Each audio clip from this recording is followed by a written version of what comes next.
Hujan di luar jendela kaca setinggi dinding itu tampak seperti tirai tipis yang memisahkan duniaku dan dunia luar. Dari ruang kerjaku di lantai 3 rumah ini, aku bisa melihat taman belakang yang basah dan hamparan kota yang mulai menyalakan lampunya. Di atas meja mahoni raksasaku, 3 layar monitor menampilkan data-data kompleks, pergerakan saham, laporan logistik triwulanan, dan draft kontrak akuisisi baru. Namaku Elina. Dan semua ini, rumah mewah bergaya minimalis modern seluas 2.000 meter persegi, taman yang dirawat oleh 3 tukang kebun, dan perusahaan multinasional yang datanya sedang kutatap, adalah milikku. Keringatku, darahku, hasil dari kerja kerasku sejak aku memutuskan berhenti menjadi karyawan dan membangun mimpiku sendiri 15 tahun lalu. Ponselku di atas meja bergetar, menampilkan nama, Rian, suamiku. Aku tersenyum, menggeser kursi berodaku sedikit menjauh dari data yang memusingkan dan mengangkat panggilan itu. Halo, sayang, sapaku lembut. Elina, kamu di mana? Masih di ruang baca? Suaranya terdengar sedikit cemas. Rian tidak pernah menyebut ruangan ini ruang kerja. Itu adalah bagian dari kesepakatan kecil kami. Iya, ada beberapa email yang harus aku balas. Kenapa? Ibu dan adik-adikku sudah di jalan. 15 menit lagi sampai. Tolong siap-siap, ya? Pastikan di bawah semua beres. Bitsum sudah siapkan kamar tamu, kan? Jantungku sedikit mencelos. Tentu saja aku ingat. Rian sudah memberitahuku 3 hari lalu bahwa keluarganya akan datang berkunjung untuk pertama kalinya sejak kami menikah 2 tahun lalu. Tapi aku berharap hari itu datang lebih lambat. Tentu saja, Mas. Semua sudah siap. Kamar tamu utama untuk ibumu, dan 2 kamar tamu di sayap barat untuk Ardi dan Sinta. Bitsum juga sudah masak rendang dan gulai kepala ikan kesukaanmu. Bagus. Ia terdengar lega. Dan, Eling, ingat, ya, seperti biasa. Aku menarik napas panjang. Seperti biasa, jawabku pelan. Aku istrimu yang beruntung, yang tinggal di rumah dan menikmati hasil jerih payahmu. Aku ingat, Mas? Bukan begitu maksudku, sayang. Rian mencoba meralat, tapi aku memotongnya. Aku mengerti. Aku turun sekarang. Hati-hati di jalan. Aku menutup telepon. Senyumku memudar. Inilah satu-satunya kebohongan yang mendasari pernikahan kami. Kebohongan yang kubuat karena cinta. Aku bertemu Rian 3 tahun lalu. Dia adalah seorang perantau dari desa kecil di Sumatera, bekerja sebagai manajer junior di divisi pemasaran perusahaanku. Dia cerdas, gigih, dan yang paling penting, dia jujur dan baik hati. Dia tidak tahu aku adalah pemilik perusahaan. Aku sering turun ke lantai Laintar menyamar sebagai staf administrasi biasa untuk melihat kinerja karyawan. Kami jatuh cinta dalam diam. Saat aku akhirnya mengungkapkan siapa diriku, Rian terguncang. Dia merasa terlalu kerdil. Aku ini siapa, Elina? Aku hanya karyawanmu. Gaji setahunku bahkan tidak cukup untuk membeli 1 mobil di garasimu, katanya getir. Saat itulah aku membuat kesalahan terbesarku. Bagaimana kalau kita balik ceritanya? Usulku saat itu, memegang tangannya. Aku akan mempromosikanmu. Bukan karena kamu pacarku, tapi karena kinerjamu memang layak. Dan kepada keluargamu, katakan saja perusahaan ini milikmu. Rumah ini, katakan ini rumah yang kamu beli. Aku hanya istrimu. Aku bisa bekerja dari rumah, mengurus semuanya di balik layar. Aku tidak peduli dengan pengakuan, Mas. Aku hanya peduli padamu. Rian, yang terdesak oleh egonya sebagai laki-laki dan rasa mindernya yang akut, setuju. Dalam 2 tahun, aku mengangkatnya. Dari manajer, menjadi direktur, dan akhirnya, presiden direktur. Tentu saja, dia hanya boneka. Semua keputusan besar, semua strategi bisnis, semua aliran dana, tetap berada di tanganku. Aku adalah chairwoman yang tak terlihat, yang bekerja dari ruang baca di rumah. Dan Rian menikmati perannya. Awalnya dia masih Rian yang kukenal. Baik, setia, dan penuh kasih. Tapi 6 bulan terakhir, sejak keluarganya di kampung mulai memujanya sebagai Raja Minyak. Entah dari mana julukan itu, dia mulai berubah. Dia menjadi lebih angkuh, lebih sering membentak Bitsum, dan lebih sering lupa bahwa semua yang dia nikmati adalah milikku. Aku mematikan monitor-monitor di mejaku. Aku berjalan ke lemari pakaian besar di sudut ruangan, membuka pintu rahasianya yang terhubung langsung ke kamar tidur utama kami. Aku mengganti setelan kerja rumahanku, blus sutra dan celana palazzo, dengan daster batik sederhana yang sedikit kusam. Aku melepas kuncir rambutku, membiarkannya tergerai sedikit berantakan, dan menghapus sisa makeup tipisku hingga wajahku terlihat polos. Transformasi selesai. Aku bukan lagi Elina Wijaya, CEO dan pemilik Wijaya Group. Aku adalah Elina, istri rumah tangga biasa yang beruntung dinikahi oleh Presiden Direktur Rian. Aku turun tepat saat suara mobil Rian memasuki gerbang utama. Aku berdiri di depan pintu, seperti yang seharusnya dilakukan seorang istri penurut. Pintu terbuka. Rian masuk, gagah dengan setelan kerjanya. Di belakangnya, muncul seorang wanita parubaya dengan wajah keras dan mata yang menyorot tajam. Dia menatapku dari atas ke bawah. Di sebelahnya, dua remaja tanggung, Ardi dan Sinta, menatap interior rumahku dengan mulut ternganga. Bu, ini Elina, istriku, kata Rian, sedikit gugup. Aku tersenyum, maju untuk mengambil tangan mertuaku, Ibu Wati, dan mencium punggung tangannya. Selamat datang di rumah kami, Bu. Ibu Wati menarik tangannya dengan cepat. Dia tidak membalas senyumku. Jadi ini istrimu, Rian, katanya, nadanya datar. Matanya masih memindai pilar-pilar marmer di ruang tamu. Biasa saja. Kupikir secantik apa sampai kamu lupa mengirimiku fotonya. Aku hanya tersenyum miris. Rumahmu ini besar sekali, Nak, kata Ibu Wati, kini beralih ke Rian, mengabaikanku sepenuhnya. Benar-benar sukses anak ibu. Ibu bangga sekali. Pasti mahal sekali, ya? Beruntung sekali istrimu ini, tinggal duduk manis di rumah sebesar ini. Rian tertawa canggung. Ibu, ini berkat doa ibu juga. Ayo, Bu, duduk. Elina, ambilkan minum untuk ibu dan adik-adik. Bukan, tolong ambilkan. Tapi, ambilkan. Perintah. Baik, Mas, jawabku lembut. Aku mau jus jeruk, seru Sinta, adiknya Rian, sambil melempar tasnya ke sofa beludruku.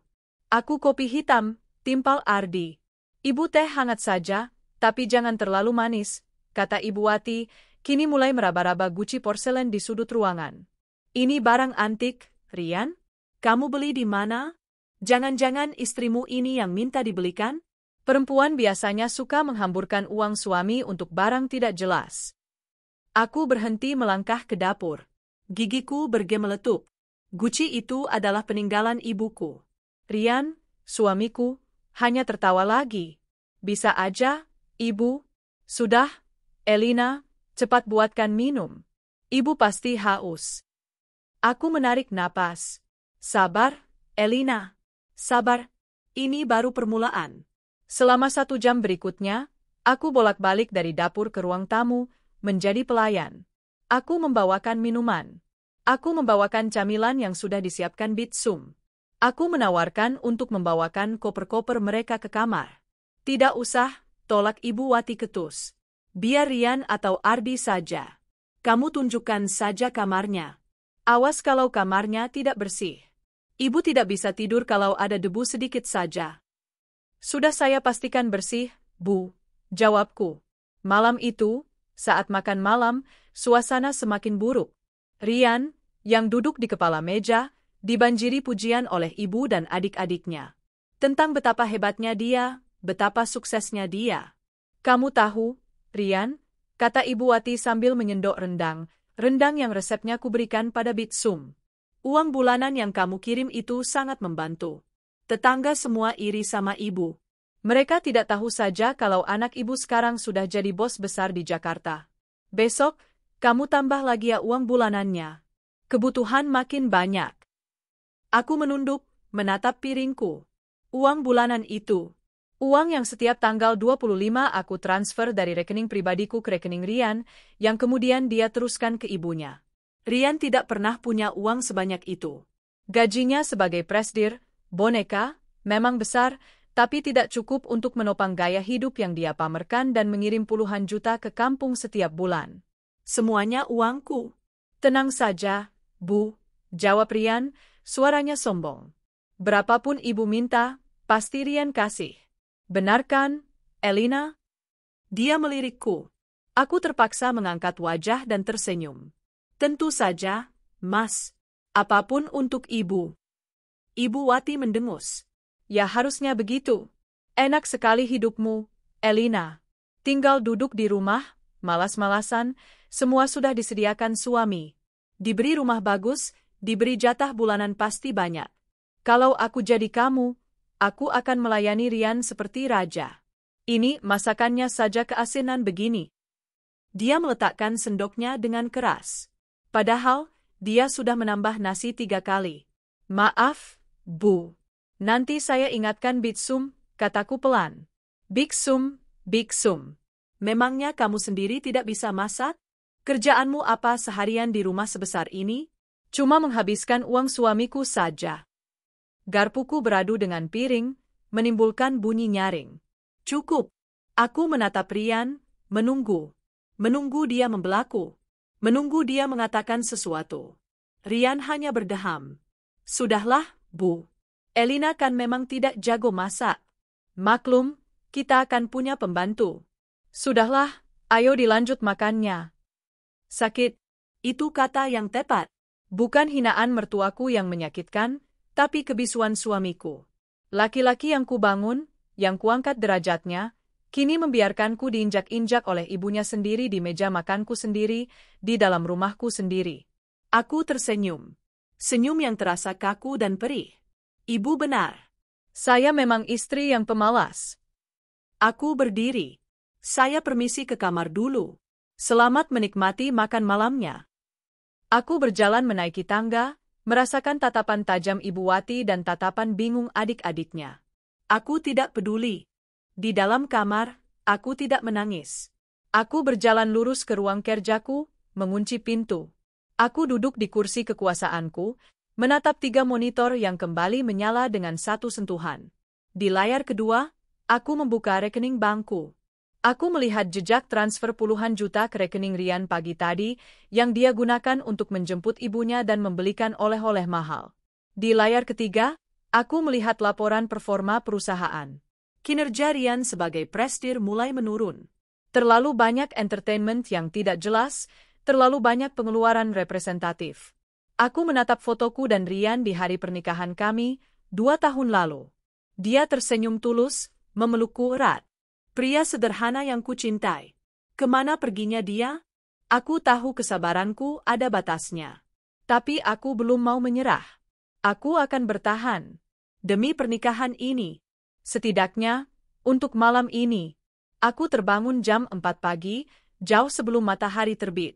Itu adalah kebiasaanku.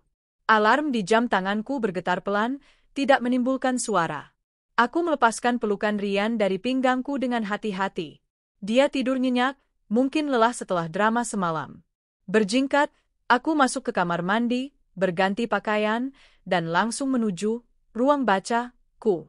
Inilah duniaku yang sebenarnya. Selama 3 jam ke depan, aku adalah Elina Wijaya.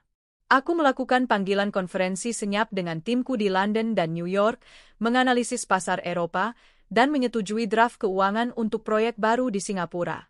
Aku bekerja dalam kesunyian, hanya ditemani gemericik hujan sisa semalam. Pukul 7 pagi, aku kembali ke kamar tidur.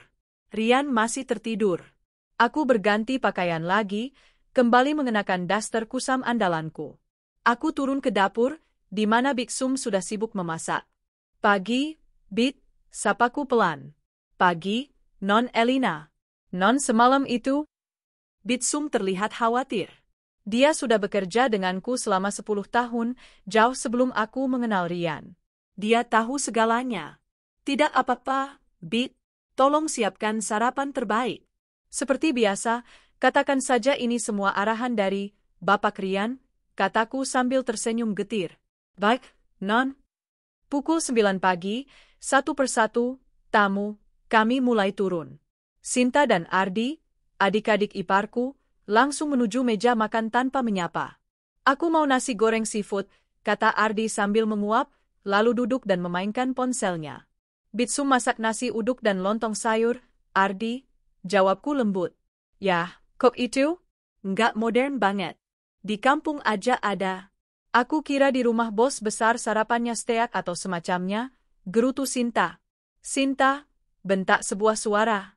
Ibu Wati muncul dari tangga, mengenakan salah satu jubah mandi sutra milikku yang jelas-jelas kutaruh untuk tamu, tapi ini adalah jubah mandi favoritku. Jaga bicaramu. Kakakmu ini kerja keras cari uang, kamu malah mengeluh. Ibu Wati lalu menatapku. Elina, kenapa kamu masih berdiri di situ? Buatkan adik-adikmu sarapan yang mereka mau. Nasi goreng seafood. Cepat. Aku tertegun. Tapi, Bu, bahannya tidak ada. Bitsum hanya? Ya suruh beli. Punya pembantu kok malas? Atau kamu saja yang beli ke pasar? Kerjaanmu apa sih? Pagi-pagi bukannya siapkan sarapan buat suami dan keluarga, malah keluyuran tidak jelas, omelnya panjang lebar. Elina dari tadi di dapur bantu Bitsum, Bu, kata Rian, yang baru saja turun dan tampak segar. Dia mencium kening ibunya, tapi melewatiku. Halah, bantu apa? Pasti cuma nonton. Sudah, Rian, kamu duduk. Biar ibu yang urus rumah ini. Kamu itu terlalu memanjakan istrimu, kata Ibu Wati. Sepanjang sarapan, aku kembali menjadi pelayan. Mengambilkan nasi, menuangkan air, membersihkan tumpahan kecil kuah lontong Sinta. Rian menikmati pemandangan itu. Dia bersandar di kursinya, bak seorang raja, mendengarkan celotehan Ardi tentang keinginannya membeli konsol game terbaru dan laptop gaming yang harganya puluhan juta. Tenang saja. Nanti siang kita ke mall. Kamu ambil apapun yang kamu mau, kata Rian dengan sombongnya. Mas, panggilku pelan, mencoba mengingatkannya. Pengeluaran pribadi mereka sudah membengkak. Rian menatapku tajam. Kenapa? Kamu mau protes? Ini uangku. Aku yang cari. Wajar kan aku mau membahagiakan keluargaku? Ibu Wati tertawa sinis. Dengar itu, Elina. Itu uang suamimu. Kamu itu cuma numpang hidup. Jangan banyak mengar. Harusnya kamu bersyukur Rian mau menikahimu, perempuan yang tidak jelas asal-usulnya, tidak bekerja, cuma bisa morotin suami. Hatiku seperti diremas. Aku, Elina Wijaya, pemilik Wijaya Group dengan aset triliunan, dituduh memoroti suamiku sendiri, yang gajinya berasal dariku. Ironi ini begitu pahit hingga aku ingin tertawa. Setelah sarapan, mimpi buruk itu berlanjut. Ibu Wati dan Sinta memutuskan untuk menginspeksi rumahku. Lukisan ini jelek sekali. Kenapa dipajang di sini? Bikin sakit mata, komentar Sinta di ruang keluarga. Itu adalah lukisan karya maestro Indonesia yang kubeli di lelang amal. Iya, ganti saja pakai foto keluarga kita yang besar. Rian, nanti kamu cetak fotomu yang pakai jas prestir itu, pajang di sini, timpal Ibu Wati. Mereka masuk ke kamarku dan Rian tanpa izin. Sinta langsung membuka lemari pakaianku. Wah, Kak Elina, bajumu jelek-jelek banget. Daster semua, katanya sambil tertawa. Dia belum melihat walk-in kloset rahasiaku di balik cermin besar, tempat koleksi adibusana dan perhiasanku tersimpan. Wajar, Sin. Dia kan cuma di rumah. Buat apa baju bagus? Nanti minta dibelikan suamimu, malah boros, sahut Ibu Wati. Elina, kaki ibu pegal sekali habis perjalanan kemarin. Sini, kamu pijat. Mertuaku duduk di tepi ranjangku, menyelonjorkan kakinya ke arahku. Aku mematung. Rian ada di sana, sedang memeriksa ponselnya, dan dia melihat perintah ibunya. Dia menatapku, memberi isyarat dengan mata agar aku menurut. Dengan napas tertahan, aku berlutut. Aku mulai memijat betisnya yang keras. Aku memijat wanita yang menghinaku, di dalam kamar tidurku sendiri, sementara suamiku menonton tanpa ekspresi. Rasanya harga diriku luruh ke lantai marmer yang dingin itu. Lebih keras. Pijatanmu tidak terasa. Benar-benar pemalas? Saat itulah aku merasakannya. Getaran halus dari ponselku yang kuselipkan di saku daster. Aku berhasil mengintipnya sekilas. Sebuah email notifikasi dari bank perusahaan. Ada penarikan dana besar. 500 juta rupiah. Atas nama Rian. Untuk biaya representatif. Pagi ini, jantungku berhenti berdetak. Ini bukan lagi soal laptop gaming atau tas bermerek untuk Sinta. Ini adalah jumlah yang terlalu besar untuk pengeluaran pribadi. Dan dia tidak memberitahuku. Tangan yang gemetar, aku terus memijat kaki mertuaku. Malam harinya, aku mencoba bicara dengan Rian. Aku menunggunya di kamar. Mas, aku lihat ada penarikan 500 juta dari rekening perusahaan pagi ini, kataku sepelan mungkin. Rian, yang sedang melepas dasinya, membeku. Dia berbalik menatapku, matanya menyipit. Kenapa? Kamu memata-matai aku. Bukan, Mas. Aku dapat notifikasi. Itu uang untuk apa? Bukannya kemarin kita sudah setujui anggaran? Cukup, Elena, bentaknya. Aku terlonjak kaget. Ini pertama kalinya Rian membentakku sekeras ini. Sudah kubilang, kan? Aku presiden direkturnya. Aku yang berhak mengatur uang perusahaan. Kamu itu istri, tugasmu di rumah saja. Jangan ikut campur urusan kantor. Tapi, Mas, itu perusahaanku, potongnya cepat, wajahnya memerah. Ini perusahaanku. Aku yang membangunnya. Kamu cuma istriku yang kebetulan tahu sedikit-sedikit. Jangan mentang-mentang aku izinkan kamu pegang beberapa laporan, kamu jadi merasa berkuasa. Lututku lemas. Dia mengatakannya. Dia akhirnya mengatakannya dengan lantang. Dia percaya pada kebohongannya sendiri. Mas, apa yang kamu bicarakan? Suaraku bergetar. Aku capek, Lin, katanya, kini lebih pelan tapi nadanya dingin. Aku capek dengan semua ini. Ibuku benar. Kamu itu tidak selevel denganku. Apa maksudmu? Ibuku bilang, aku pantas dapat yang lebih baik. Wanita yang bisa mendukung karierku. Bukan cuma wanita rumahan yang curigaan. Aku tidak bisa bernapas. Jadi, ini bukan hanya soal uang. Ibu Wati sedang meracuni pikiran suamiku. Dan satu lagi, kata Rian, sambil berjalan ke kamar mandi. Mulai besok, kamu tidur di kamar tamu saja.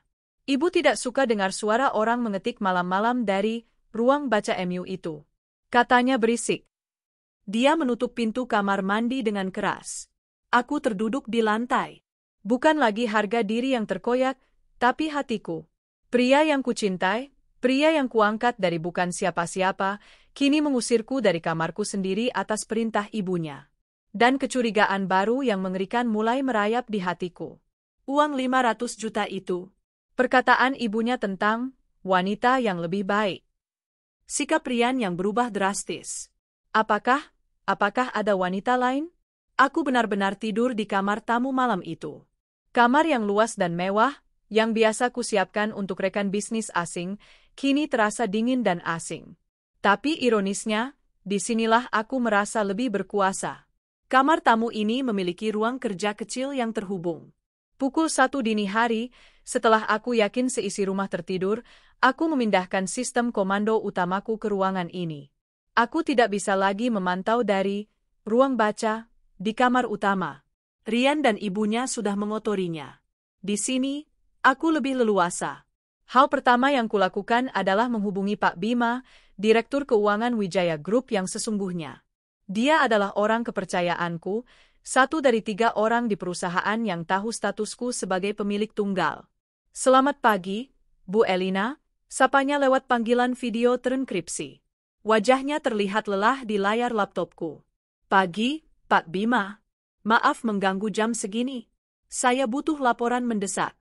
Lacak penarikan 500 juta atas nama Rian pagi tadi. Saya mau tahu uang itu mengalir kemana.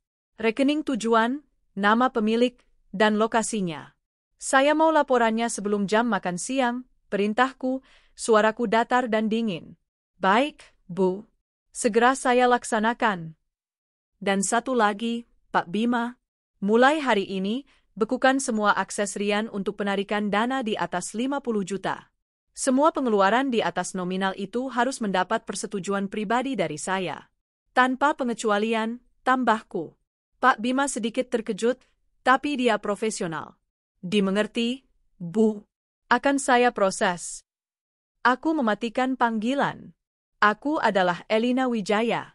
Aku mungkin bisa berperan sebagai istri bodoh yang tertindas di depan mereka, tapi di balik layar, aku tetaplah sang ratu yang mengendalikan papan catur ini.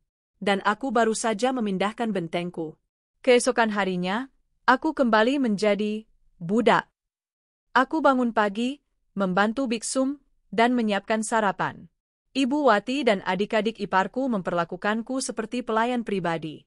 Elina, kaos kakiku mana? Cuci yang bersih, teriak Ardi dari kamarnya. Kak Elina, aku mau terlambat di salon. Kak Rian bilang minta uangnya sama kakak. Rengek Sinta. Aku memberi Sinta kartu debit, kartu dengan limit terbatas yang kuisi khusus untuk uang jajan.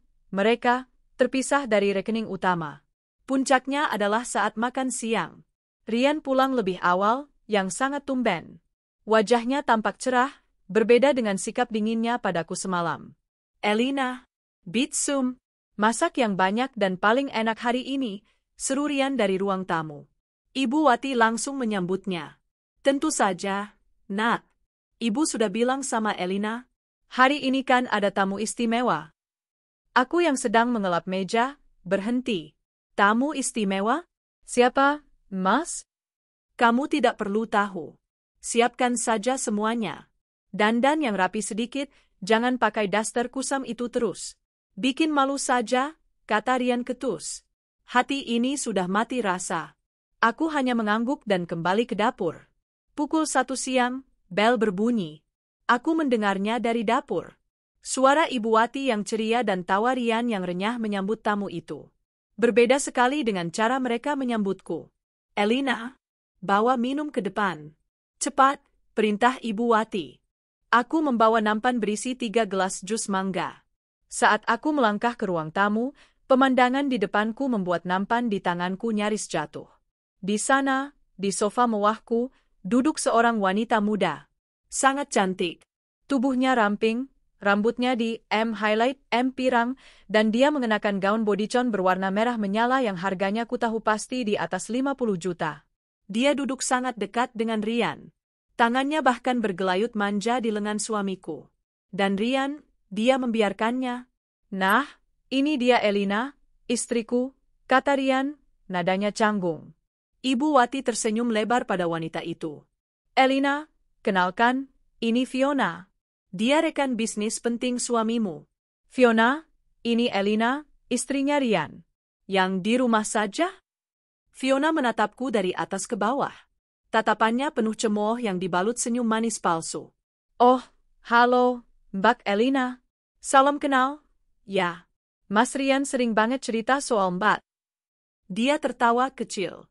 Katanya Mbak beruntung banget ya, punya suami sukses kayak Mas Rian. Dia tidak mengulurkan tangannya. Aku juga tidak. Silakan diminum, kataku sedatar mungkin, meletakkan gelas-gelas di meja. Aduh, repot-repot, Mbak. Makasih ya, katanya dengan nada manja. Elina, kata Ibu Wati tajam. Kamu jangan berdiri di situ saja. Temani Fiona ngobrol. Tidak usah. Kamu ke dapur saja, pastikan makan siangnya sempurna. Fiona ini seleranya tinggi, tidak seperti kamu. Aku berbalik tanpa berkata apa-apa. Dari dapur, aku bisa mendengar tawa mereka. Tawa Fiona, tawa Rian, dan tawa Ibu Wati.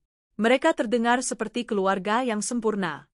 Dan aku adalah orang asing di rumahku sendiri. Saat makan siang, penghinaan itu mencapai puncaknya. Elina, ambilkan nasi untuk Fiona, perintah Ibu Wati. Aku mengambil piring Fiona dan mengisinya. Tambah lagi ayamnya. Kasih bagian paha kesukaannya. Aku menurut. Bagaimana mertuaku tahu bagian favorit wanita ini? Fiona, ayo makan yang banyak, Nak. Anggap saja rumah sendiri, kata Ibu Wati ramah, suara yang tidak pernah kudengar ditujukan padaku. Iya, Ibu. Makasih banyak. Masakan di rumah ini enak-enak, ya. Pasti catering mahal, kata Fiona. Bukan, ini si Elina yang masak sama pembantu. Lumayanlah, setidaknya dia ada kerjaan selain menghabiskan uang, sahut Ibu Wati, disambut tawa kecil Fiona. Aku duduk di ujung meja, terisolasi. Menyaksikan suamiku menyendokkan udang ke piring Fiona. Menyaksikan Sinta dan Ardi berebut perhatian Fiona yang memamerkan ponsel seri terbarunya. Di tengah semua itu, ponsel di saku dasterku bergetar. Aku membukanya di bawah meja. Sebuah pesan terenkripsi dari Pak Bima. Isinya singkat, Ibu, aliran dana 500 juta terkonfirmasi. Ditransfer ke rekening pribadi atas nama Fiona Salsabila. Keterangan transfer, DP apartemen mewah di Kuningan. Genggamanku pada sendok dan garpu mengerat hingga buku-buku jariku memutih. Jadi, ini dia, wanita simpanan suamiku, yang dibelikan apartemen dengan uang perusahaanku. Dan sekarang, dia dibawa oleh mertuaku ke rumahku, untuk makan di mejaku, dan aku dipaksa melayaninya. Rasa sabarku, rasa cintaku, semuanya mulai retak. Ini bukan lagi soal harga diri. Ini soal deklarasi perang. Mas Rian, Fiona berkata dengan manja. Nanti sore jadikan, kita lihat-lihat desain interior apartemennya. Jadi dong, sayang. Apapun buat kamu, jawab Rian, dan dia melupakan eksistensiku sepenuhnya. Setelah makan siang, Rian, Fiona, dan Ibu Wati pergi bersama. Mau mengantar Fiona belanja, kata Ibu Wati, menatapku penuh kemenangan. Malam itu, Rian tidak pulang. Ponselnya tidak aktif. Keesokan harinya, dia juga tidak pulang. Lusa, dia pulang jam 3 pagi, bau alkohol dan parfum wanita yang bukan milikku. Dia bahkan tidak masuk ke kamar utama, tapi langsung tidur di kamar tamu yang ditempati Ardi. Perangai Rian semakin menjadi-jadi. Dia mulai sering tidak masuk kantor. Pengeluaran dari kartu kredit perusahaan atas namanya melonjak gila-gilaan. Restoran mahal, butik desainer, klub malam. Aku membiarkannya. Aku memantau semuanya dari ruang kerjaku yang baru. Aku mengumpulkan setiap bukti. Setiap tagihan, setiap rekaman CCTV lobi apartemen Fiona yang kudapatkan dari tim investasiku, setiap laporan keuangan yang dia manipulasi. Ibu Wati semakin berkuasa di rumah, merasa putranya adalah raja. Dia tidak tahu, raja yang dia banggakan itu hanyalah pion yang sebentar lagi akan kumakan. Aku masih sabar, tapi kesabaranku kini ada tujuannya. Aku sedang menunggu. Menunggu mereka melakukan satu kesalahan terakhir. Seminggu berlalu dalam neraka yang beku. Rian nyaris tak tersentuh. Dia pulang larut, pergi pagi, dan mengabaikanku seolah aku adalah perabot tak terlihat. Bau parfum Fiona yang menyengat seolah menempel permanen di jas-jas kerjanya, yang dengan patuh masih kucuci dan kusetrika. Ibu Wati, Sinta, dan Ardi semakin menjadi-jadi. Mereka memesan makanan mahal dari luar hampir setiap hari, menggunakan kartu kredit perusahaan atas nama Rian, dan menyisakan kotak-kotak kotor di meja makan untuk kubersihkan. Elina, jus alpukatku mana? Cepat buat. Kak Elina, temanku mau datang, jangan keluar kamar ya, malu-maluin. Kamu itu, Elina, masih mending Rian mau menampungmu. Kalau aku jadi dia, sudah kuceraikan kamu dari dulu. Tidak ada gunanya. Aku menelan setiap hinaan. Aku mengumpulkan setiap bukti. Timku, yang dipimpin Pak Bima, telah melacak setiap rupiah yang Rian gelapkan. Bukan hanya 500 juta untuk DP apartemen Fiona, tapi ratusan juta lainnya untuk perabotan mewah, tas-tas bermerek, liburan, dan setoran bulanan rahasia untuk Fiona. Ternyata, selain uang bulanan dariku yang dia teruskan ke ibunya, Rian juga mengambil uang perusahaan untuk diberikan kepada ibunya lagi dan kepada Fiona. Dia mengkhianatiku di depan dan di belakang. Kesabaranku setipis es di atas danau beku. Aku hanya menunggu satu tekanan terakhir untuk memecahkannya.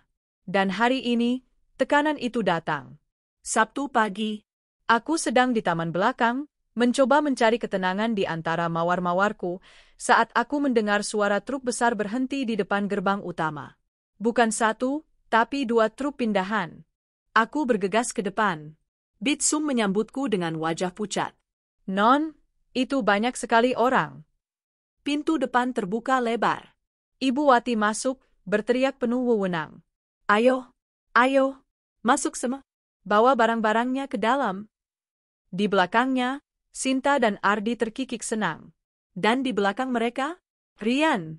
Dia tidak mengenakan setelan kerja, hanya kaos polo kasual. Dan di sampingnya, Fiona, memegang lengan Rian dengan posesif, tersenyum penuh kemenangan. Tapi bukan hanya mereka. Di belakang mereka ada lagi paman dan bibi Rian dari kampung, beserta dua sepupunya. Mereka semua membawa koper-koper besar. Apa-apaan ini? Tanyaku, suaraku nyaris tak terdengar. Ibu Wati tertawa terbahak-bahak. Apa-apaan? Ya kami pindah, Elina. Kamu ini bagaimana, sih? Rumah sebesar ini masa cuma ditinggali bertiga? Mubazir. Jadi, ibu putuskan, seluruh keluarga kita pindah ke sini. Biar ramai. Pindah? Ulangku, menatap Rian. Mas? Rian membuang muka, menatap dekorasi langit-langit seolah itu hal paling menarik di dunia. Fiona yang melangkah maju. Perutnya sedikit membuncit. Sesuatu yang tidak kuperhatikan sebelumnya. Iya, Mbak Elina, katanya dengan nada manja yang memuakkan. Kita semua akan tinggal di sini. Aku juga. Aku kan sebentar lagi akan jadi istri Mas Rian juga. Darahku serasa berhenti mengalir. Apa katamu? Fiona sedang hamil, Ibu Wati yang menjawab, menatapku dengan tatapan menghina.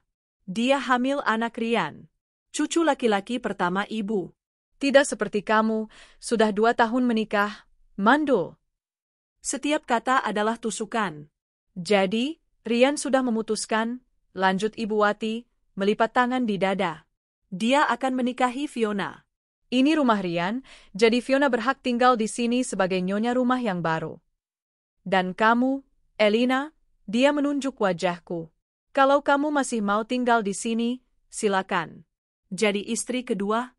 Kamu boleh tetap tinggal, tapi tentu saja, Fiona yang akan jadi istri utama. Kamu, ya, bantu-bantu Bitsum saja di dapur. Lumayan, Rian tidak perlu bayar pembantu tambahan. Mereka semua tertawa.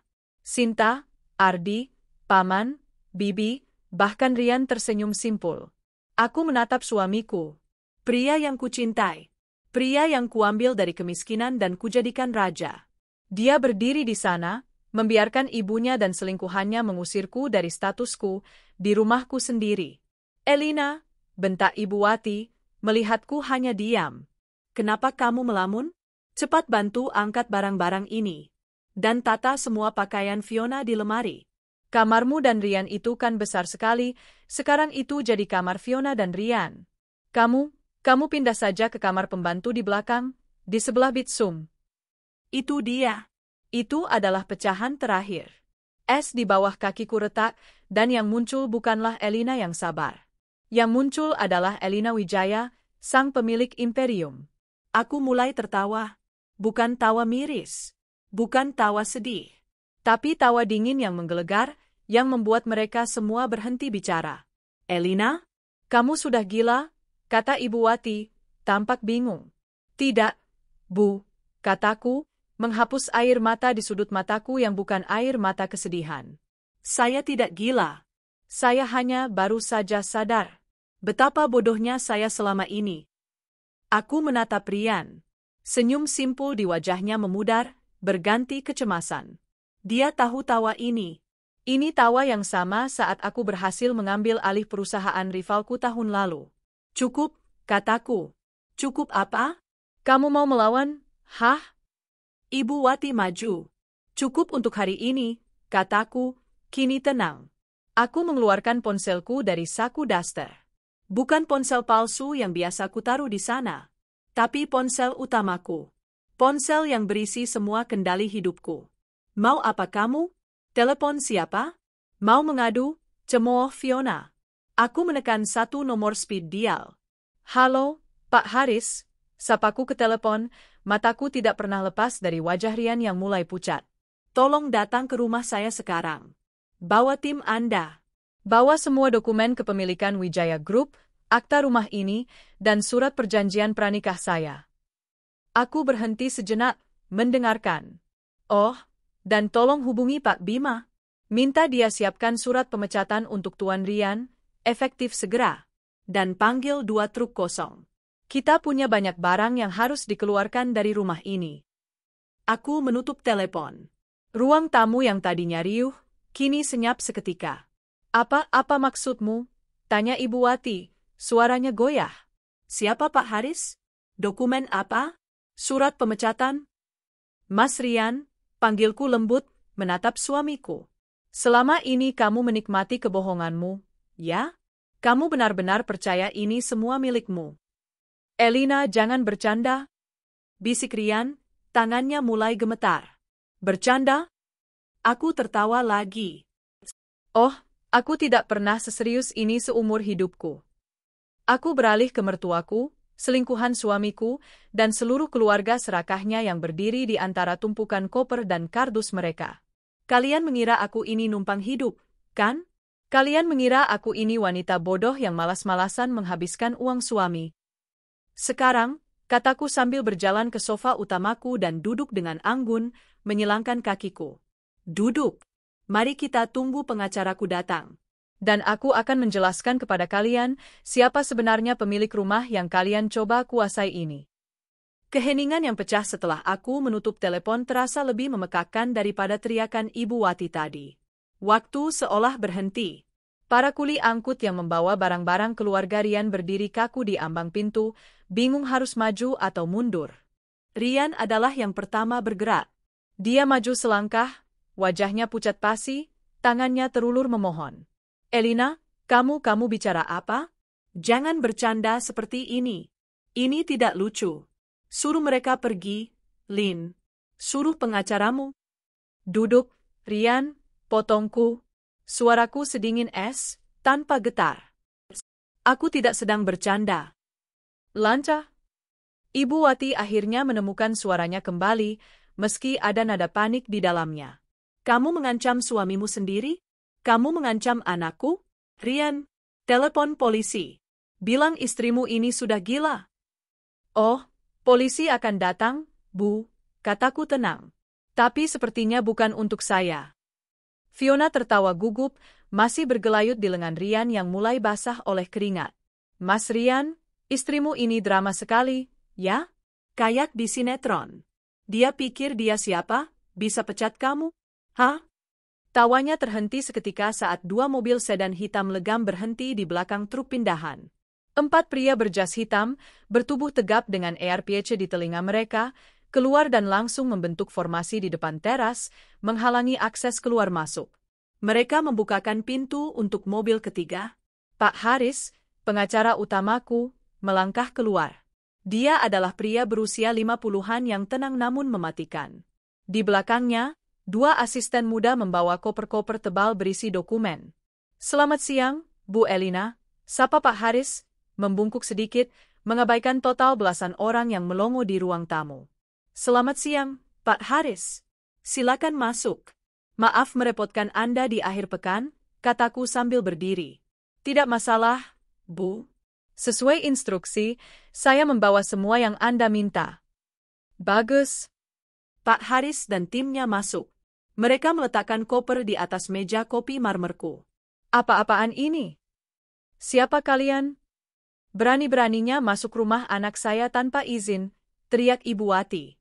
Pak Haris menatap Ibu Wati sekilas, seolah sedang mengamati serangga. Dia membuka satu koper dan mengeluarkan satu bundel dokumen tebal. Rumah anak ibu? Tanya Pak Haris, suaranya yang berat dan tenang memenuhi ruangan. Saya rasa ada salah paham. Dia meletakkan dokumen itu di meja. Ini adalah sertifikat hak milik, akta jual beli, dan IMB untuk properti dengan alamat ini. Seluas 2.200 meter persegi. Semuanya atas nama. Dia berhenti sejenak, Elina Wijaya. Dibeli dan dilunasi 3 tahun sebelum tanggal pernikahan Ibu Elina dengan Tuan Rian. Wajah Ibu Wati memutih. Tidak, itu pasti palsu. Rian, bilang sama Mak. Rian tidak bisa bicara. Dia gemetar hebat, menatap dokumen itu seolah itu adalah ular berbisa. Fiona melepaskan pegangannya di lengan Rian. Mas, apa maksudnya ini? Bukannya ini rumah kamu? Saya belum selesai, kata Pak Haris. Dia membuka koper kedua. Ini adalah akta pendirian perusahaan Wijaya Group. Dan ini adalah daftar pemegang saham terbaru yang disahkan Kementerian Hukum dan HAM bulan lalu. Pak Haris membalik lembaran itu ke arah mereka.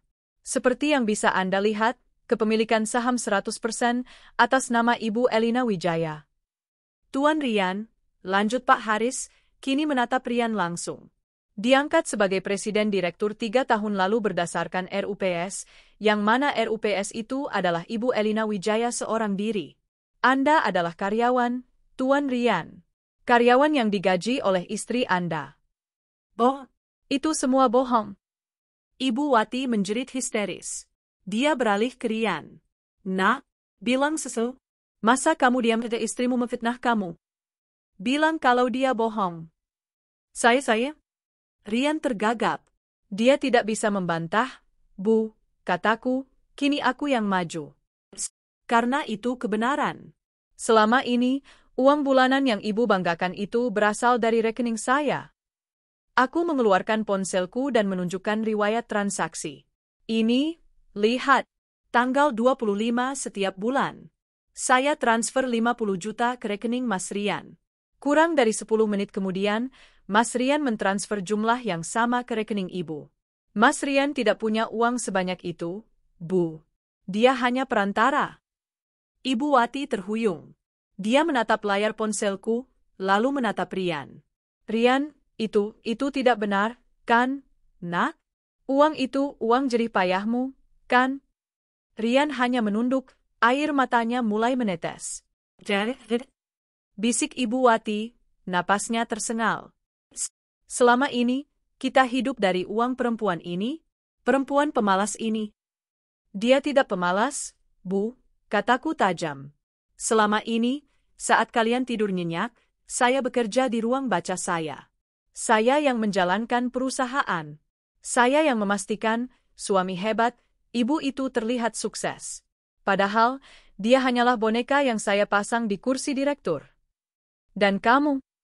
Aku berbalik menatap Fiona, yang sudah mundur beberapa langkah. Kamu pikir kamu hebat bisa merebut Rian dariku? Kamu pikir kamu akan hidup mewah dengan apartemen dan mobil baru? Aku memberi isyarat pada Pak Haris. Asistennya mengeluarkan satu map lagi. Ini, kataku, melempar foto-foto ke meja. Foto Rian dan Fiona masuk ke lobi apartemen. Foto test drive mobil sport baru. Dan ini, bukti transfer 500 juta dari rekening perusahaan. Bukan rekening pribadi Rian. Rekening perusahaanku. Yang dia transfer ke rekeningmu, Fiona Salsabila. Itu namanya penggelapan uang. Wajah Fiona berubah dari pucat menjadi hijau. Aku tidak tahu. Mas Rian bilang itu uangnya. Aku? Dan kamu, Mas Rian? Suaraku akhirnya naik, penuh amarah yang tertahan selama berminggu-minggu. Aku angkat kamu dari bukan siapa-siapa. Aku berikan kamu kehormatan, jabatan, rumah, dan cintaku. Aku setuju dengan kebohongan gila ini karena aku mencintaimu, karena aku ingin menjaga harga dirimu sebagai laki-laki. Dan ini balasanmu. Kamu biarkan ibumu menghinaku. Kamu biarkan keluargamu menjadikanku pembantu di rumahku sendiri. Dan kamu berani membawa selingkuhanmu yang hamil itu ke sini, untuk mengusirku. Maafkan aku. Rian akhirnya berlutut, menangis sesenggukan, mencoba meraih kakiku. Aku Wilaf. Ibu yang terus meracuniku, dia bilang kamu mandul, dia yang mengenalkanku pada Fiona.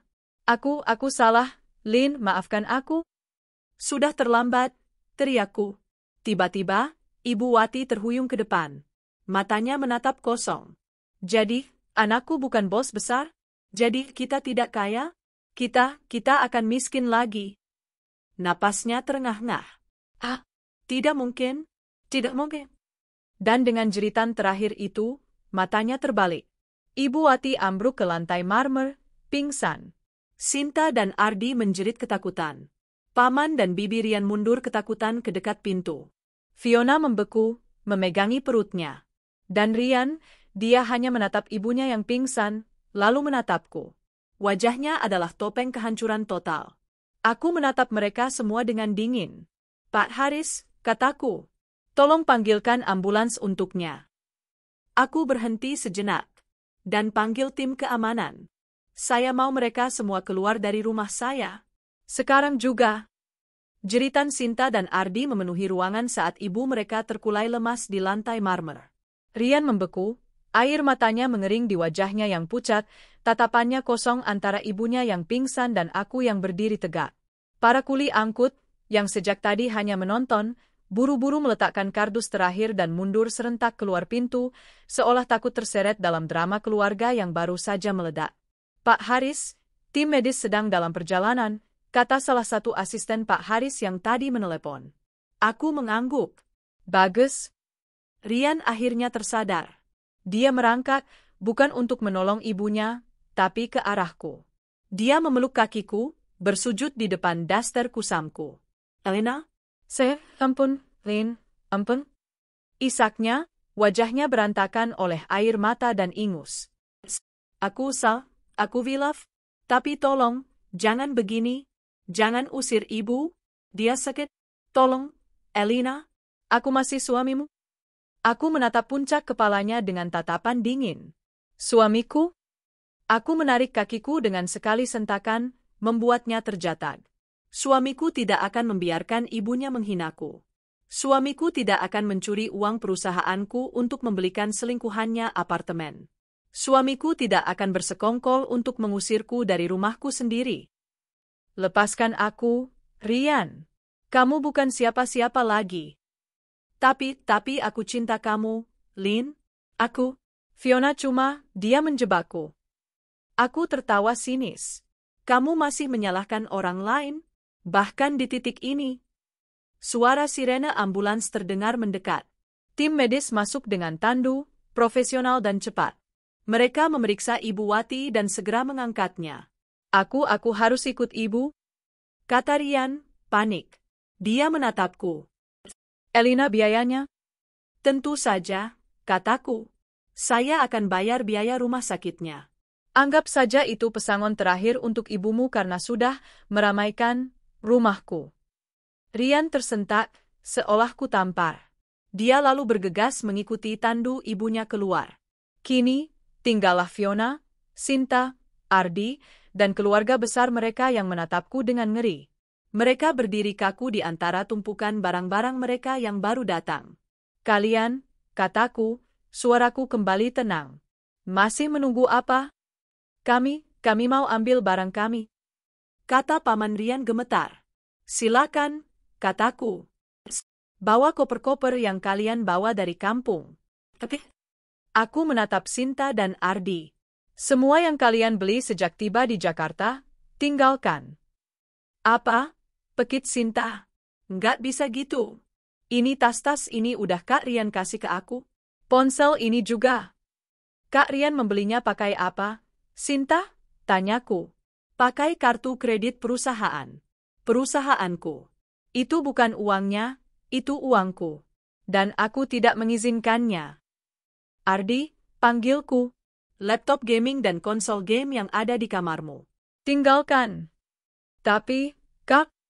Satpam, panggilku keras. 4 pria berjas hitam yang tadi berjaga di luar, masuk.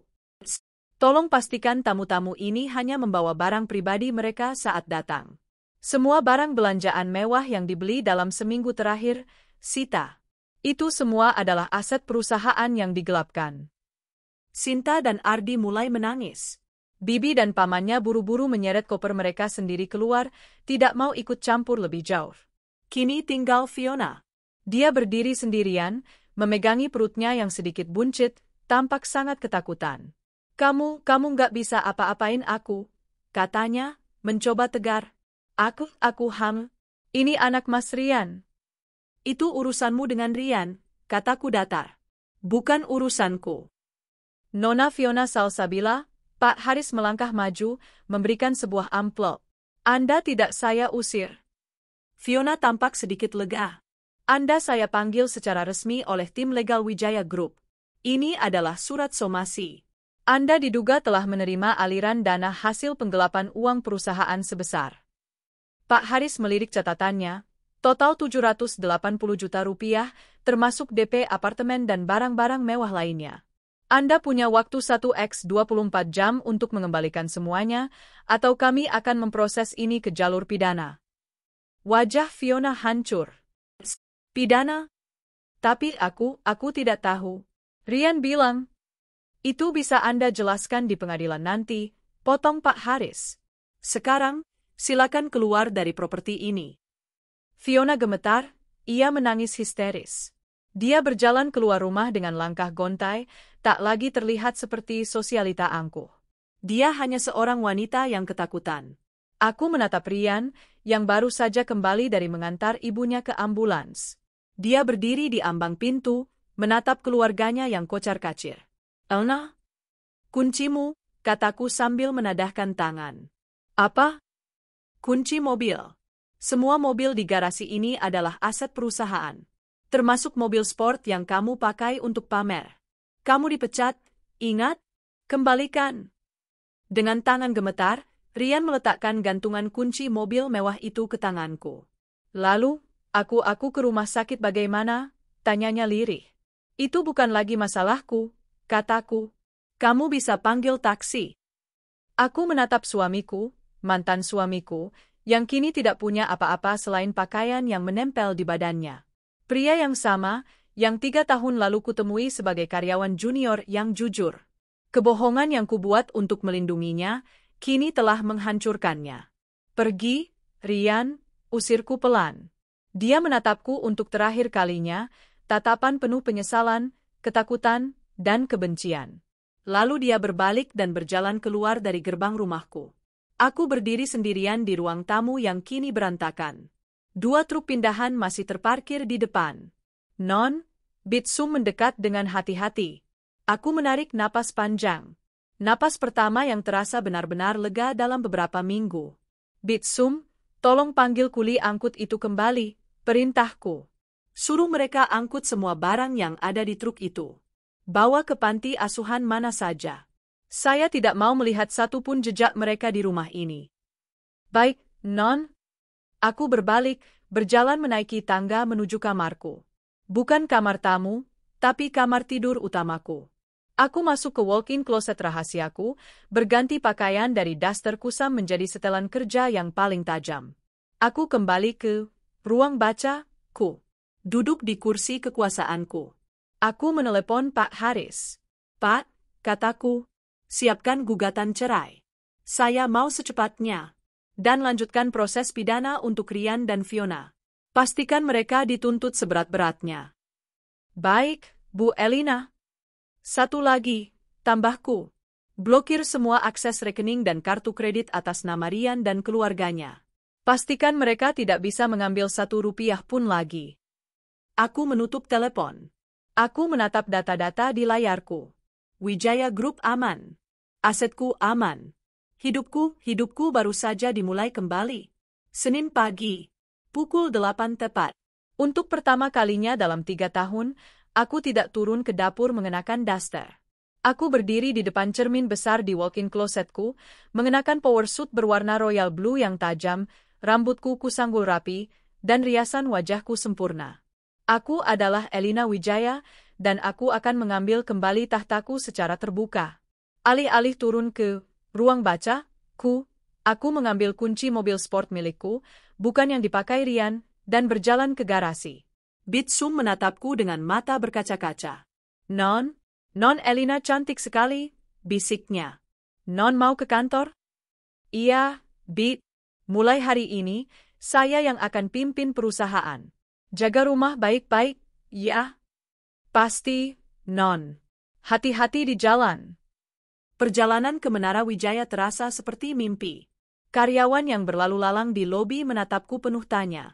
Beberapa mengenaliku sebagai istri Pak Ryan yang jarang terlihat, tapi tak ada yang tahu siapa aku sebenarnya. Aku berjalan lurus ke elevator pribadi yang langsung menuju lantai 50, lantai direksi.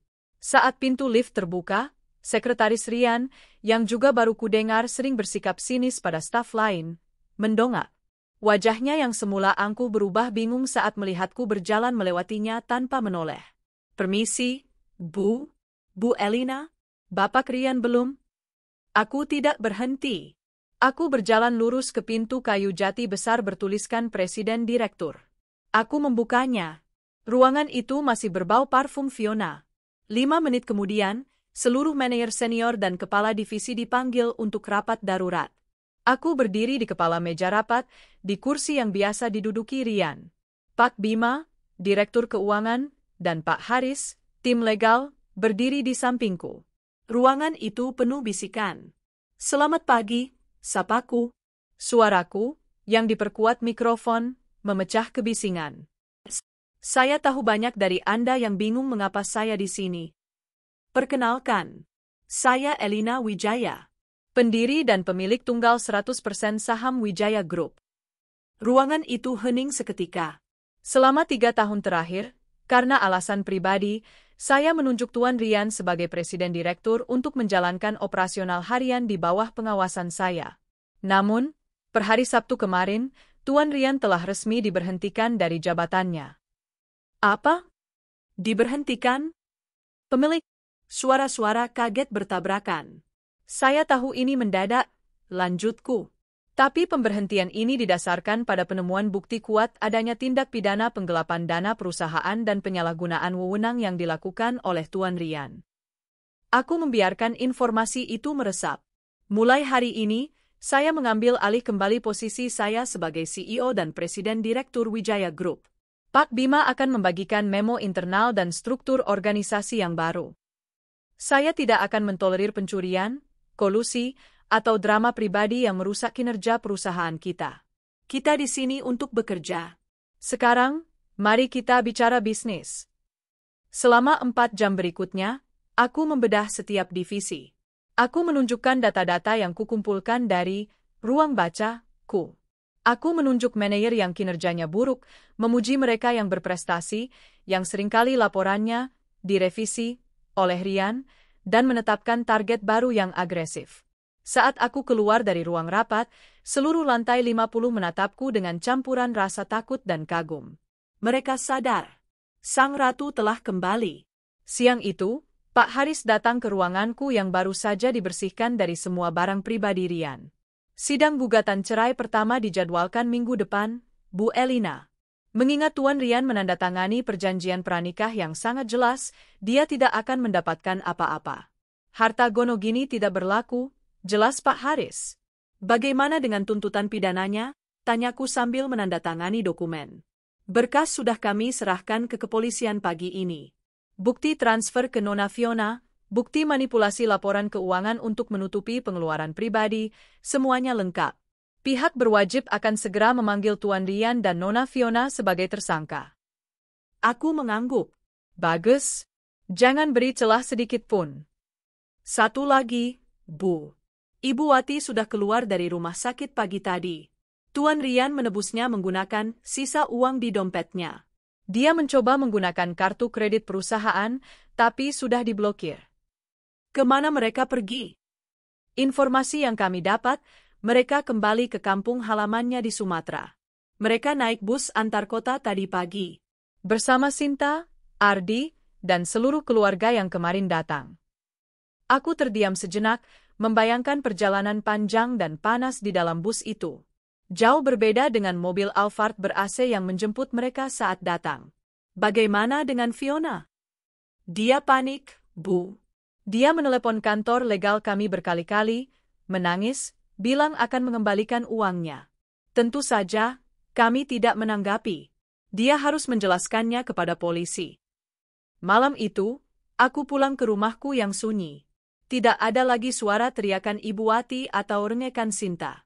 Hanya ada Bitsum yang menyambutku dengan senyum tulus. Aku makan malam sendirian di meja makan yang besar itu. Terasa kosong, tapi damai. Setelah makan, aku tidak langsung ke ruang kerja. Aku duduk di teras belakang, menatap kolam renang yang berkilauan. Untuk pertama kalinya, aku menangis. Aku menangisi pernikahanku yang gagal. Aku menangisi Rian yang dulu ku kenal, pria baik hati yang telah dihancurkan oleh keserakahan dan egonya sendiri. Aku menangisi kebodohanku yang berpikir bahwa menyembunyikan kekuatanku adalah cara untuk dicintai. Tapi tangisan itu hanya berlangsung 10 menit. Setelah itu, aku menghapus air mataku. Aku sudah selesai berduka. Hidupku terlalu berharga untuk dihabiskan meratapi pengkhianat. Aku mengambil ponselku dan menelepon Pak Bima. Pak, siapkan rapat Dewan Direksi anak perusahaan kita di Shanghai. Saya mau kita percepat peluncuran produk baru kita 3 bulan. Saya akan ke sana minggu depan. Hidupku baru saja dimulai. Dan kali ini, aku akan menjalaninya tanpa topeng. 6 bulan telah berlalu sejak hari di mana aku mengambil kembali rumahku. 6 bulan itu telah mengubah segalanya. Aku baru saja mendarat di Jakarta setelah perjalanan bisnis 3 minggu yang sukses besar di Shanghai dan Seoul. Proyek ekspansi Wijaya Group berjalan mulus. Para pemegang saham, yaitu diriku sendiri, sangat puas. Aku tidak lagi bekerja dari ruang baca yang tersembunyi. Ruangan itu kini telah kubah menjadi studio yoga. Kantor resmiku sekarang berada di lantai 50 Menara Wijaya, dengan pemandangan kota yang membentang, di ruangan yang telah kubersihkan dari jejak Rian dan parfum Fiona. Statusku sebagai pemilik tunggal dan CEO kini menjadi rahasia umum di dunia bisnis. Majalah Forbes Asia bahkan baru saja merilis artikel tentangku, sang ratu di balik tahta, bagaimana Elina Wijaya membangun imperiumnya dalam diam. Rumahku kembali menjadi surga. Bitsum telah mempekerjakan 2 asisten baru. Taman-tamanku terawat sempurna. Tidak ada lagi teriakan, hinaan, atau aroma keserakahan di udara. Hanya ada kedamaian. Secara hukum, aku adalah wanita bebas. Gugatan ceraiku dikabulkan 2 bulan lalu. Berkat perjanjian pranikah yang kuat dan bukti perselingkuhan serta penggelapan yang tak terbantahkan, Rian keluar dari hidupku tanpa mendapatkan 1 rupiah pun. Dia bahkan dibebani oleh pengadilan untuk membayar kembali sebagian biaya pengacara.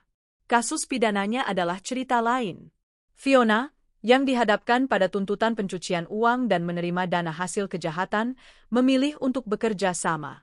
Dia menyerahkan semua sisa aset yang dibelikan Rian dan setuju menjadi saksi yang memberatkan Rian. Karena kehamilannya dan statusnya sebagai justice kolaborator, hukumannya diringankan menjadi tahanan kota selama persidangan Rian. Dia melahirkan sendirian di rumah sakit rujukan pemerintah, jauh dari kemewahan yang diimpikannya. Sedangkan Rian, dia mangkir dari 2 panggilan polisi pertama. Dia telah menjadi buronan. Aku sedang menikmati teh melati sepulang dari bandara saat Bitsum mendekat dengan gugup. Non, ada yang mau bertemu. Rekan bisnis? Suruh buat janji di kantor, Bit. Saya sedang istirahat. Bukan, Non, ini Tuan Rian. Aku membeku sejenak. Di mana dia? Di luar gerbang, Non. Satpam tidak mengizinkannya masuk. Dia kelihatannya kacau sekali, Non. Dia berlutut di depan pos Satpam, memohon. Napasku terembus pelan. Biarkan dia di sana. Tapi, Non, di luar hujan? Aku menatap Bitsum. Bit, ingat apa yang mereka lakukan pada kita di rumah ini. Bitsum menunduk. Maaf, Non. Aku berdiri, berjalan ke ruang monitor keamanan di dekat pintu depan. Aku menekan tombol, mengaktifkan kamera di gerbang. Di layar, di tengah hujan gerimis yang mulai deras, seorang pria kurus berlutut. Pria itu bukan Rian yang kukenal. Bukan presdir gagah yang dulu kupuja. Ini adalah pria hancur. Kemejanya kotor dan lecek, rambutnya panjang tak terurus, dan janggut tipis menghiasi wajahnya yang tirus dan pucat. Dia menangis terseduh-seduh, memohon pada interkom. Ada rasa iba yang kecil, tapi langsung terhapus oleh ingatan akan hinaan ibunya dan pengkhianatannya yang dingin. Aku menekan tombol interkom. Mau apa kamu, Rian? Suaraku yang jernih dan dingin terdengar di luar gerbang. Rian tersentak, dia merangkak mendekati interkom. Ena. Sayang tolong, aku mohon. Isaknya, suaranya parau. Aku minta maaf. Aku tahu aku salah. Aku salah besar. Kamu baru sadar? Aku tidak punya apa-apa lagi, Lin. Aku tidak punya pekerjaan. Namaku hancur. Tidak ada yang mau menerimaku bekerja setelah tahu aku dipecat karena penggelapan. Aku kelaparan, Lin. Aku terdiam, mendengarkan. Ibuku sakit keras di kampung. Lanjutnya, tangisnya semakin menjadi Sejak kejadian itu, dia syok berat. Dia tidak bisa menerima kenyataan bahwa kita miskin lagi. Dia kena stroke. Rumah kami di kampung reot, Lin, atapnya bocor. Kami makan seadanya. Sinta dan Ardi putus sekolah. Mereka membenciku. Mereka bilang aku pembawa sial. Kasihan sekali, kataku, tanpa emosi. Lalu Fiona bagaimana? Dia membenciku. Dia bersaksi melawanku di pengadilan. Anaknya, aku bahkan tidak boleh melihat anakku sendiri. Elina, tolong, aku mohon, cabut tuntutan pidanamu. Aku tidak mau masuk penjara. Aku masih cinta kamu, Lin. Cuma kamu, ibu dan Fiona yang meracuniku. Aku tertawa. Tawa yang sama seperti saat aku memanggil Pak Haris. Cinta, kataku. Kamu bahkan tidak tahu arti cinta, Rian. Yang kamu cintai adalah uangku. Yang kamu cintai adalah status yang kuberikan padamu. Saat kamu pikir kamu berkuasa, kamu membuangku seperti sampah. Tidak, Lin. Tidak. Beri aku satu kesempatan lagi. Aku akan jadi suamimu yang baik. Aku akan jadi karyawanmu. Aku akan jadi apa saja asal jangan biarkan aku hancur begini. Aku menarik napas dalam. Inilah saatnya. Kesempatan tidak datang dua kali, Rian, kataku tegas. Dulu, saat kamu punya segalanya, semua yang kuberikan padamu di atas piring perak, kamu menyia-nyiakanku. Kamu membiarkan ibumu menjadikanku budak. Kamu membawa selingkuhanmu ke ranjangku. Kamu pikir ibumu hebat? Kamu pikir kamu hebat? Kalian salah besar. Kalian hanya numpang hidup dengan hartaku, tapi gaya kalian selangit. Nikmati penderitaan kalian, Rian, kataku. Itu adalah karma yang kalian tanam dengan tangan kalian sendiri. Dulu kalian tertawa saat menghinaku. Sekarang, silakan rasakan hidup miskin di kampung dengan rumah reot dan makan seadanya. Jangan. Elina, teriaknya panik. Aku mematikan interkom. Aku berbalik ke Bitsum, yang menatapku dengan mata berkaca-kaca, tapi penuh kelegaan. Bit, telepon satpam. Suruh mereka usir dia. Jika dia tidak mau pergi, telepon polisi. Bilang ada buronan polisi di depan gerbang. Aku berjalan menjauh dari monitor, meninggalkan suara teriakan dan tangisan Rian di belakang. Aku berjalan ke teras belakang, menatap taman mawarku yang bermekaran setelah hujan. Aku bebas. Benar-benar bebas. 1 tahun berlalu sejak malam Rian berlutut di luar gerbang rumahku. 1 tahun telah mengukir ulang duniaku. Musim telah berganti, dan begitu pula aku. Malam ini, aku tidak sedang menatap layar monitor data di ruang kerja. Aku berdiri di atas panggung besar di sebuah ballroom hotel bintang 5, di bawah cahaya lampu kristal yang berkilauan. Ratusan mata menatapku, bertepuk tangan meriah. Aku mengenakan gaun malam sutra berwarna emerald green yang dirancang khusus untukku. Dan dengan ini, kami meresmikan Yayasan Wijaya Cendekia dengan dana awal 50 miliar rupiah yang didedikasikan untuk beasiswa penuh bagi anak-anak perempuan berprestasi di seluruh pelosok Indonesia, kataku di mikrofon. Saya percaya, lanjutku, menatap kerumunan tamu yang terdiri dari para pejabat dan CEO lainnya, bahwa kekuatan seorang wanita tidak untuk disembunyikan. Ia harus diasah, dirayakan, dan digunakan untuk mengangkat orang lain. Tepuk tangan kembali membahana. Aku tersenyum tulus. Ini adalah aku yang baru. Elina Wijaya, filantropis, pemimpin, dan CEO dari Wijaya Group, yang tahun ini labanya tumbuh 30%. Bukan lagi Elina sang istri tersembunyi, atau Elina yang bersembunyi di balik daster kusam. Setelah acara, banyak yang menghampiriku, menjabat tanganku, memuji pidatoku. Pidato yang luar biasa, Bu Elina, sapa seorang pria seusiaku, berpenampilan rapi dengan senyum hangat. Dia adalah CEO dari sebuah perusahaan teknologi terkemuka. Visi Anda untuk pemberdayaan perempuan sangat menginspirasi. Terima kasih, Pak Dirga, jawabku, menjabat tangannya. Saya hanya melakukan apa yang saya bisa. Saya harap kita bisa bicara lebih banyak tentang ini. Mungkin sambil makan siang, kapan-kapan, tanyanya. Aku tersenyum. Tim saya akan mengatur jadwalnya. Tidak ada lagi rasa takut atau canggung. Hanya ada kepercayaan diri. Aku berjalan meninggalkan ballroom dengan kepala tegak. Kehidupan di rumah juga telah menemukan ritme damainya. Bitsum kini menjadi kepala rumah tangga, mengelola 2 asisten baru dan seorang koki. Kami lebih seperti sahabat daripada majikan dan pelayan. Ruang baca, yang dulu menjadi penjara rahasiaku, kini telah kubongkar seluruhnya. Tembok-temboknya kujebol, kuganti dengan dinding kaca. Ruangan itu sekarang menjadi konservatori, taman musim dingin yang penuh dengan anggrek langka. Tempatku minum teh di pagi hari. Kantor utamaku adalah di Menara Wijaya. Tempat di mana seharusnya aku berada sejak awal. Minggu berikutnya, Pak Haris datang ke kantor pusat untuk laporan rutinnya. Ada kabar terbaru? Tanyaku sambil menandatangani dokumen. Semuanya sudah final, Bu Elina, katanya dengan tenang. Kasus pidana Tuan Rian sudah diputuskan. Aku berhenti menulis sejenak. Oh ya? Ya. Setelah dia ditangkap di luar gerbang rumah ibu setahun yang lalu, prosesnya berjalan cepat. Bukti penggelapan dana perusahaan sangat kuat. Kesaksian dari Nona Fiona juga sangat memberatkan. Berapa vonisnya? 5 tahun penjara, Bu. Dipotong masa tahanan. 5 tahun. Aku terdiam. Bukan karena sedih, tapi itu adalah angka yang pasti. Sebuah penutupan. Nona Fiona sendiri, lanjut Pak Haris, dijatuhi hukuman 1 tahun masa percobaan, mengingat dia sebagai justice kolaborator dan memiliki bayi. Dia mengembalikan sisa aset yang bisa disita. Bagaimana keadaannya sekarang? Tanyaku pelan.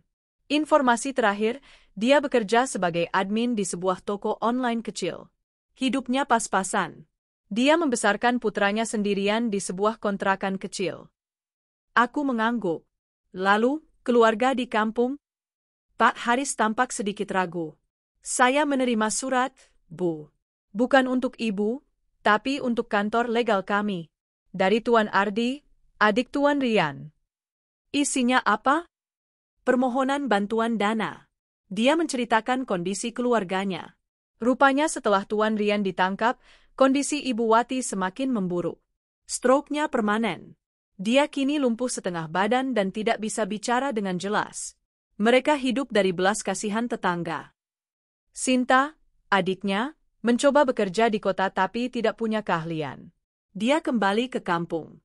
Rumah reot yang dulu sering diceritakan Tuan Rian, kini benar-benar menjadi tempat tinggal mereka satu-satunya. Mereka hidup dalam kemiskinan yang parah. Surat itu pada dasarnya mengemis. Aku bersandar di kursiku. Aku membayangkan Ibu Wati yang dulu sombong, yang menghinaku, yang ingin menjadikanku pembantunya. Kini dia terbaring tak berdaya, bergantung pada belas kasihan orang lain. Aku membayangkan Sinta dan Ardi, yang dulu angkuh meminta barang-barang mewah, kini harus putus sekolah dan merasakan kelaparan. Apakah aku bahagia mendengarnya? Tidak. Aku tidak merasakan apa-apa selain kelegaan. Kelegaan bahwa drama itu telah berakhir. Kelegaan bahwa aku telah bebas. Pak Haris, kataku. Ya, Bu. Tolong transfer sejumlah uang ke rekening kepala desa di sana. Cukup untuk biaya pengobatan Ibu Wati selama setahun. Lakukan secara anonim. Atas nama hamba Allah. Pak Haris menatapku, sedikit terkejut. Setelah itu, lanjutku, tutup kasus ini. Saya tidak mau mendengar nama mereka lagi. Selamanya. Baik, Bu Elina. Saya mengerti. Malam itu, aku pulang ke rumah. Aku tidak pergi ke konservatori atau ruang kerja. Aku berjalan ke teras belakang, menatap kolam renang yang tenang. Aku teringat Rian yang dulu, pria baik hati yang kucintai. Aku teringat kebohongan yang kubuat untuk melindunginya. Kebohongan yang sama, yang pada akhirnya menelan dia dan keluarganya dalam keserakahan. Kesempatan tidak datang 2 kali. Dulu dia menyanyiakanku. Kini, karma telah menyelesaikan tugasnya. Aku menarik napas dalam-dalam, menghirup udara malam yang segar. Hidupku bersih. Perusahaanku sukses. Dan untuk pertama kalinya setelah sekian lama, aku benar-benar bahagia. Sendirian, utuh, dan bebas. 5 tahun telah berlalu sejak Rian dijatuhi hukuman. 5 tahun. Waktu yang cukup untuk menyembuhkan luka terdalam sekalipun, mengubahnya dari robekan yang menganga menjadi bekas luka tipis yang nyaris tak terlihat. Hari ini, aku tidak berada di Menara Wijaya. Aku berada di bawah terik matahari, duduk di barisan depan di lapangan wisuda sebuah universitas negeri ternama. Di sampingku, Bitsum menyeka air matanya dengan bangga. Di atas panggung, seorang gadis muda dari desa terpencil di Flores baru saja memberikan pidato valediktoriannya. Dia adalah salah satu dari 20 lulusan angkatan pertama yang dibiayai penuh oleh Yayasan Wijaya Cendekia. Yayasan yang kudirikan setahun setelah perceraianku. Saat nama gadis itu dipanggil, dia berhenti sejenak, menatap lurus ke arahku di antara kerumunan, dan membungkuk dalam. Aku tersenyum dan bertepuk tangan paling keras. Inilah warisanku. Bukan hanya gedung-gedung pencakar langit dan pundi-pundi uang, tapi kehidupan yang kuubah. Kamu pasti bangga sekali, sebuah suara rendah dan hangat berbisik di sampingku. Aku menoleh dan tersenyum pada Dirga. Pria yang kutemui di acara amal 4 tahun lalu. Pria yang mendekatiku bukan karena hartaku, tapi karena fisikku. CEO perusahaan teknologi yang kini menjadi partnerku dalam bisnis dan dalam hidup. Hubungan kami dibangun di atas kejujuran, rasa saling menghargai, dan tanpa kebohongan. Sangat bangga, jawabku, menerima tangannya yang terulur untuk membantuku berdiri saat acara selesai. Bitsum, ayo, kita harus memberi selamat pada anak-anak, ajakku. Setelah memberi selamat kepada para wisudawan, kami berjalan menuju mobil. Hari ini, aku adalah Elina. Hanya Elina. Bahagia, utuh, dan damai. Saat kami hampir sampai di mobil, seorang pria menghentikan langkah kami. Permisi, Bu Elina? Aku berbalik. Matahari sore menyilaukan mataku. Aku menyipitkan mata, melihat sesosok pria kurus yang tampak jauh lebih tua dari usianya. Pakaiannya bersih, tapi sangat usang. Wajahnya tirus, dengan tatapan mata yang telah kehilangan semua cahayanya. Butuh beberapa detik bagiku untuk mengenalinya. Rian? Dia tersenyum tipis, senyum yang getir. Saya baru bebas, Bu. 2 minggu lalu. Dapat remseh. Aku mengangguk pelan. Dirga berdiri diam di sisiku, protektif, tapi membiarkanku mengambil kendali. Saya tidak bermaksud mengganggu, kata Rian cepat-cepat, melihat tatapan Dirga. Saya tidak akan minta uang. Saya tidak akan minta pekerjaan. Dia menarik napas panjang, tatapannya jatuh ke tanah. Saya hanya ingin minta maaf. Secara langsung.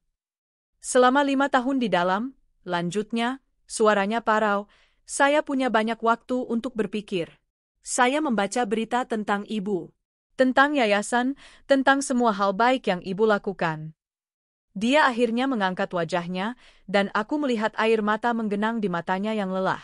Dulu saya punya segalanya. Saya punya istri terbaik di dunia. Tapi saya terlalu bodoh. Terlalu serakah. Saya membiarkan kesombongan dan omongan ibu menghancurkan saya. Dan menghancurkan ibu. Saya cuma mau bilang, ibu benar.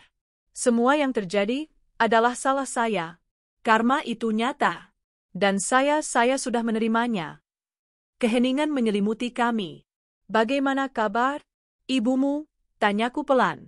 Rian menunduk. Ibu meninggal 2 tahun lalu. Di kampung. Stroke-nya tidak pernah membaik. Dia meninggal dalam tidurnya. Saya turut berduka, kataku tulus. Tidak apa-apa, bisiknya.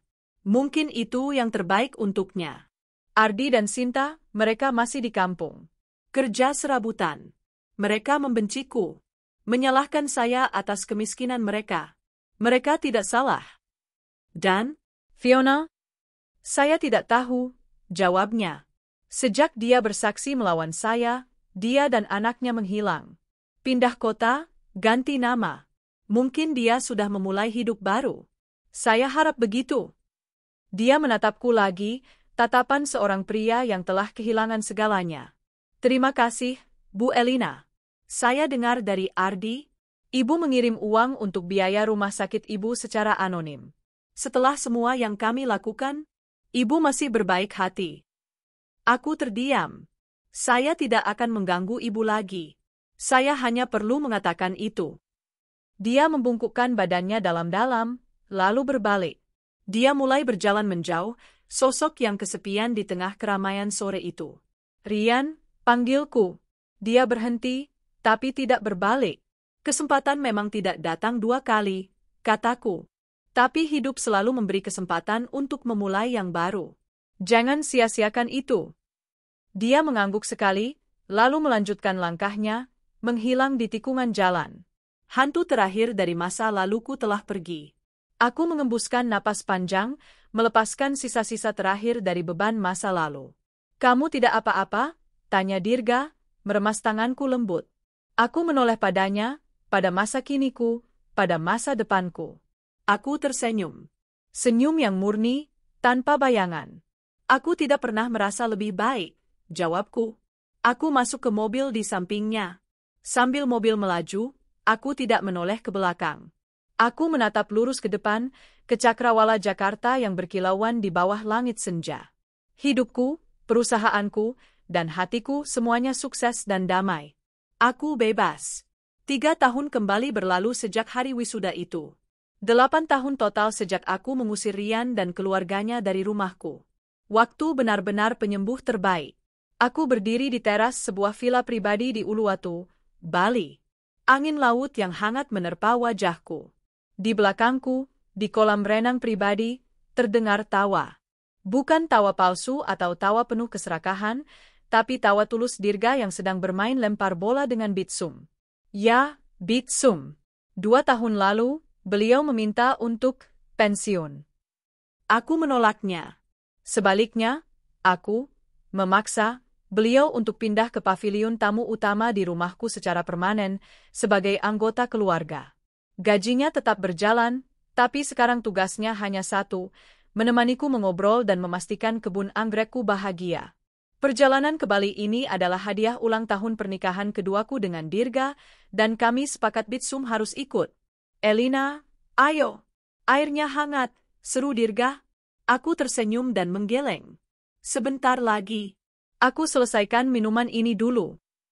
Aku menyesap es kelapa mudaku. Hidupku kini terasa tenang. Kebahagiaan yang kurasakan bukan lagi kebahagiaan yang meledak-ledak karena memenangkan tender besar, tapi kebahagiaan yang hening dan dalam. Pernikahanku dengan Dirga dibangun di atas pondasi yang sama sekali berbeda. Kami adalah mitra. Dia memiliki perusahaannya sendiri, aku memiliki perusahaanku. Kami saling mendukung, tapi tidak saling memiliki. Tidak ada kebohongan, tidak ada topeng. Saat kami pertama kali memutuskan untuk serius, hal pertama yang kulakukan adalah membawanya ke ruang bacaku yang lama, yang kini sudah menjadi konservatori anggrek, dan menceritakan semuanya. Dia mendengarkan dengan tenang. Satu-satunya komentarnya saat itu adalah, "Kamu wanita terkuat yang pernah aku temui. Dan Rian adalah pria terbodoh di dunia." Yayasan Wijaya Cendekia kini telah meluluskan ratusan anak perempuan. Maria, gadis dari Flores yang berpidato di hari wisudanya 3 tahun lalu, kini menjadi salah satu manajer proyek termuda dan paling cemerlang di Wijaya Group. Dia adalah anak kebanggaanku. Hinaan Ibu Wati tentang mandul sudah lama kehilangan bisanya. Aku mungkin tidak memiliki anak biologis, tapi aku memiliki ratusan putri yang tersebar di seluruh negeri yang siap mengubah dunia. Tentu saja, masa lalu tidak pernah benar-benar hilang. 6 bulan lalu, aku menerima pesan di media sosial. Dari Sinta. Isinya panjang, menceritakan penderitaannya di kampung. Ardi, kakaknya, terjerat utang judi online. Rumah reot mereka nyaris disita. Dia memohon-mohon padaku, Kak Elina yang baik hati, untuk mengirimkan uang. Aku menatap pesan itu selama 1 menit. Lalu aku menekan tombol blokir. Bukan karena aku kejam, tapi karena aku sudah selesai.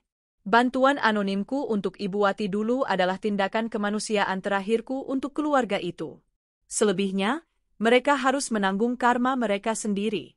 Dan Rian, aku melihatnya sekali lagi, sebulan yang lalu. Itu adalah sebuah kebetulan yang ironis.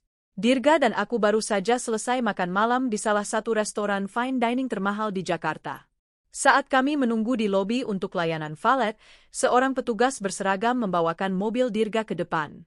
"Selamat malam, Pak, Bu. Ini kuncinya," katanya, suaranya datar dan profesional, tanpa menatap wajah kami. Tapi aku mengenali suara itu. Aku menatapnya. Itu Rian.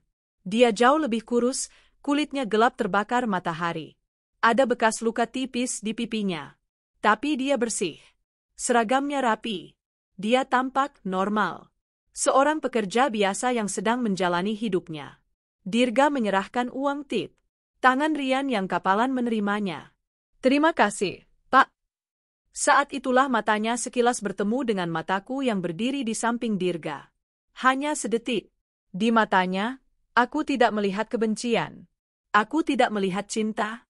Aku hanya melihat keterkejutan, rasa malu yang mendalam, dan penerimaan. Dia langsung menunduk, berbalik, dan berjalan cepat kembali ke posnya. Dia tidak memanggil namaku. Dia tidak memohon. Dia hanya kembali bekerja. Aku masuk ke mobil. Dirga, yang menyadari keheninganku, menatapku. "Kamu kenal dia?" Aku mengangguk pelan. "Itu dia, Rian." Dirga terdiam, lalu menyalakan mesin. "Apa kamu baik-baik saja?" Aku menatap bayangan Rian di kaca spion yang berdiri tegak di bawah lampu jalan, menunggu mobil berikutnya. Hantu terakhir dari masa laluku. Dia bukan lagi monster, bukan lagi pengkhianat yang menyakitkan hatiku. Dia hanyalah seorang pria yang membayar kesalahannya dengan cara yang paling berat, kehilangan segalanya dan menjadi orang asing. Aku berpaling dari kaca spion dan menatap lurus ke depan. "Aku baik-baik saja," kataku, sambil menggenggam tangan Dirga. "Aku sangat baik-baik saja. Aku tidak perlu lagi menoleh ke belakang. Badai telah berlalu. Yang tersisa di hadapanku kini hanyalah sinar matahari.